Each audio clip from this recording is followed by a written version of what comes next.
Naiknya harga BBM secara tidak langsung akan berdampak ke berbagai sektor, terutama sektor perekonomian masyarakat yang saat ini belum pulih sepenuhnya dari krisis akibat pandemi COVID-19.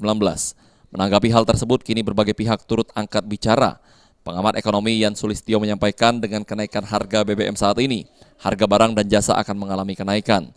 Terkait hal tersebut, masyarakat di Indonesia belum siap, lantaran kini kenaikan harga BBM tidak dibarengi dengan kenaikan pendapatan masyarakat, apalagi angka masyarakat non-pekerja di Indonesia cukup tinggi. Selain itu, biaya pendidikan hingga pengeluaran rumah tangga pun akan mengalami kenaikan akibat dari biaya transportasi yang naik yang berujung terjadinya inflasi. Kenaikan harga BBM, biaya transportasi lah yang pertama kali mengalami kenaikan.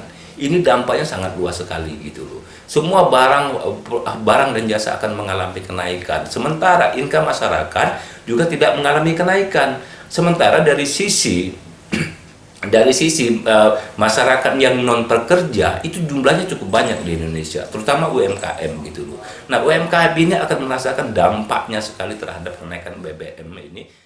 Sementara itu, Kepala Badan Pusat Statistik Sumsel Zulkifli mengatakan, dengan kenaikan harga BBM ini dikhawatirkan multiplier effect yang mungkin terjadi.